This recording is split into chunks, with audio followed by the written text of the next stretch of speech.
ആകാശവാണി.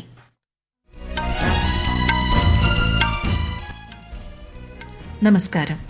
വാർത്തകൾ വായിക്കുന്നത് ലക്ഷ്മി ശ്രീ വിജയ.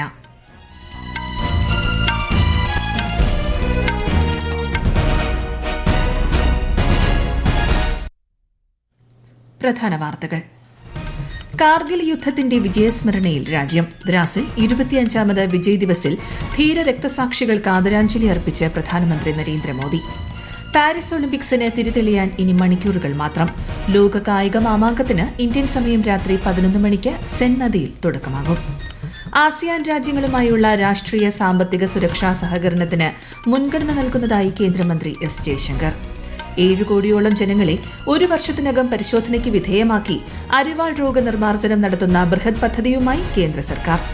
ഏഷ്യാകപ്പ് വനിതാ 2020 ക്രിക്കറ്റിൽ ഇന്ത്യ ഫൈനലിൽ. 2ാം സെമിയിൽ ടോസ് നേടിയ ശ്രീലങ്ക പാകിസ്ഥാനെ ബാറ്റിംഗിനയച്ചു.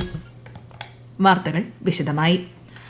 കാർഗിൽ യുദ്ധത്തിന്റെ വിജയസ്മരണയിൽ രാജ്യം. ഭീകരവാദത്തിന്റെയും നിഴൽ യുദ്ധത്തിന്റെയും സഹായത്തോടെയാണ് പാകിസ്ഥാൻ തങ്ങളുടെ സാന്നിധ്യം ഉറപ്പാക്കാൻ ശ്രമിക്കുന്നതെന്ന് ദ്രാസിൽ 25ാമത് കാർഗിൽ വിജയ് ദിവസിൽ രക്തസാക്ഷികൾക്ക് ആദരാഞ്ജലി അർപ്പിച്ച് പ്രധാനമന്ത്രി പറഞ്ഞു. വിശദാംശങ്ങളിലേക്ക്.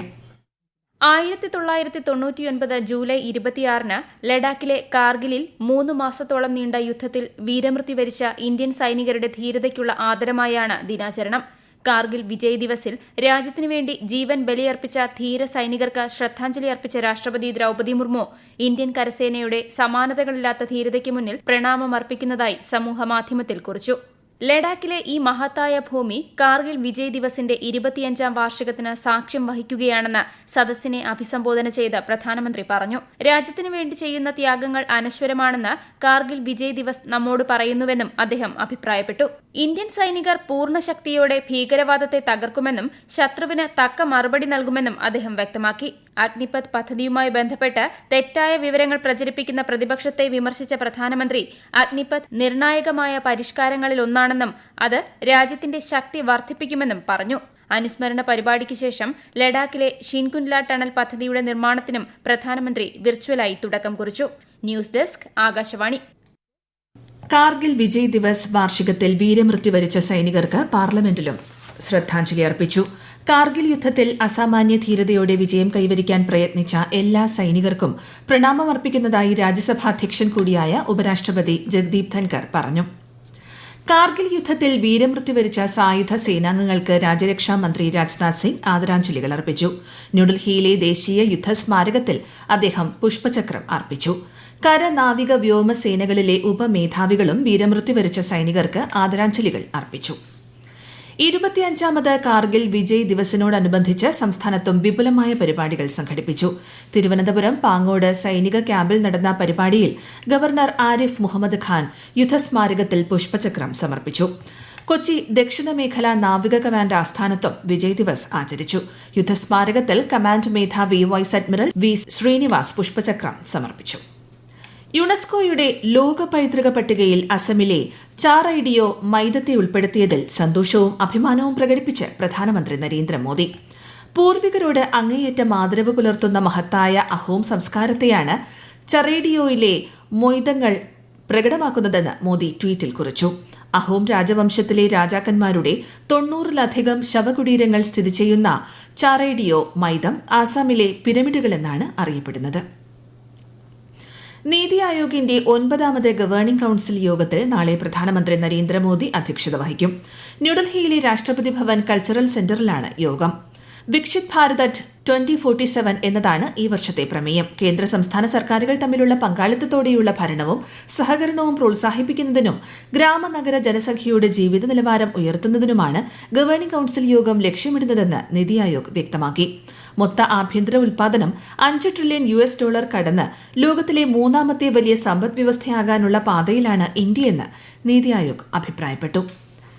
പ്രധാനമന്ത്രി നരേന്ദ്രമോദി ആകാശവാണിയിലൂടെ ജനങ്ങളുമായി സംവദിക്കുന്ന പ്രതിമാസ റേഡിയോ പരിപാടി മൻ കി ബാത് ഈ ഞായറാഴ്ച രാവിലെ 11 മണിക്ക്. മൻ കി ബാത്തിന്റെ 112ാം പതിപ്പാണിത്. ദൂരദർശന്റെയും ആകാശവാണിയുടെയും എല്ലാ ശൃംഖലകളും പരിപാടി തത്സമയം പ്രക്ഷേപണം ചെയ്യും. തുടർന്ന് പ്രാദേശിക പരിഭാഷയും ഉണ്ടായിരിക്കും.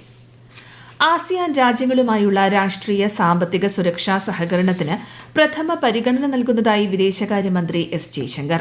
വിയറ്റ്നാമിൽ ആസിയാൻ ഇന്ത്യ വിദേശകാര്യമന്ത്രിമാരുടെ യോഗത്തിൽ സംസാരിക്കുകയായിരുന്നു കേന്ദ്രമന്ത്രി.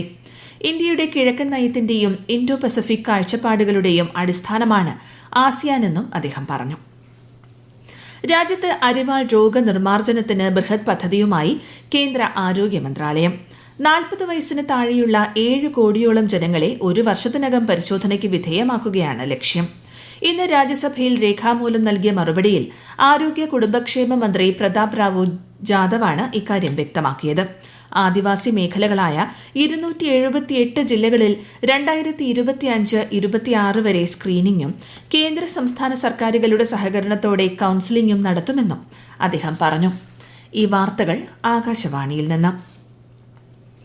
2024-25 കേന്ദ്ര ബജറ്റ്, ജമ്മുകശ്മീരിലെ ബജറ്റ് എന്നിവ സംബന്ധിച്ച ചർച്ചകൾ ഇന്നും പാർലമെന്റിൽ നടന്നു. ബജറ്റ് സാമ്പത്തിക സാമൂഹിക തലത്തിൽ മികച്ചതാണെന്നും സാധാരണക്കാർക്ക് ഏറെ ഗുണകരമാകുമെന്നും BJP MP ജുഗൽ കിഷോർ അഭിപ്രായപ്പെട്ടു. മൂന്നാം നരേന്ദ്രമോദി സർക്കാർ രാജ്യത്തെ സ്വയം പര്യാപ്തമാക്കുന്നതിനായി നിരന്തര പരിശ്രമം നടത്തിവരുന്നതായി പഞ്ചായത്തി രാജ് മന്ത്രി രാജീവ് രഞ്ജൻ സിംഗ് അഭിപ്രായപ്പെട്ടു. ഹരിയാനയിൽ തീർപ്പാക്കാതെ കിടക്കുന്ന പദ്ധതികൾക്ക് കേന്ദ്രം പരിഗണന നൽകുന്നില്ലെന്ന് കോൺഗ്രസ് നേതാവ് ജയ്പ്രകാശ് പറഞ്ഞു. കുറഞ്ഞ താങ്ങുവില സംബന്ധിച്ചും ചർച്ചകൾ നടന്നു. ഹിമാചൽ പ്രദേശിന് സഹായം നൽകുമെന്ന ബജറ്റ് പ്രഖ്യാപനത്തിൽ BJP MP കങ്കണ റണാവത്ത് നന്ദി അറിയിച്ചു. ബജറ്റ് യുവാക്കൾ, വനിതകൾ, കർഷകർ, ദരിദ്രർ എന്നിവർക്ക് ഗുണകരമാകില്ലെന്ന് ആം ആദ്മി നേതാവ് ഗുർമീത് സിംഗ് മീത് ഹയർ ആരോപിച്ചു. കർഷക പ്രശ്നങ്ങൾ പരിഹരിക്കാൻ ബജറ്റിന് സാധിക്കില്ലെന്നും ശിരോമണി അകാലിദൾ ആരോപിച്ചു. എല്ലാ തൊഴിലിടങ്ങളിലും ശമ്പളത്തോടെയുള്ള ആർത്തവ അവധി നിർബന്ധമാക്കുന്നതിനുള്ള നിർദ്ദേശം നിലവിൽ പരിഗണനയിലില്ലെന്ന് കേന്ദ്ര വനിതാ ശിശുക്ഷേമ മന്ത്രി അന്നപൂർണ ദേവി ലോക്സഭയിൽ രേഖാമൂലം നൽകിയ മറുപടിയിലാണ് കേന്ദ്രമന്ത്രി ഇക്കാര്യം വ്യക്തമാക്കിയത്.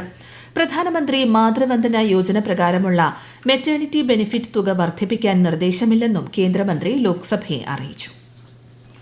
കേരളത്തിൽ നിപ്പ പ്രതിരോധ നടപടികൾ തുടരുന്നു. പരിശോധനകൾ വേഗത്തിലാക്കുന്നതിനായി പൂനെയിൽ നിന്നുള്ള ICMR-ന്റെ mobile laboratory Malappuram Manjeri medical കോളേജിൽ എത്തിയിട്ടുണ്ട്. നിലവിൽ 472 പേരാണ് നിപ്പ സമ്പർക്ക പട്ടികയിലുള്ളത്.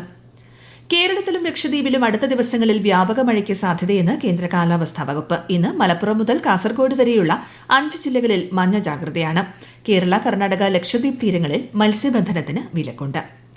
പാരീസ് ഒളിമ്പിക്സിന് തിരിതെളിയാൻ ഇനി മണിക്കൂറുകൾ മാത്രം.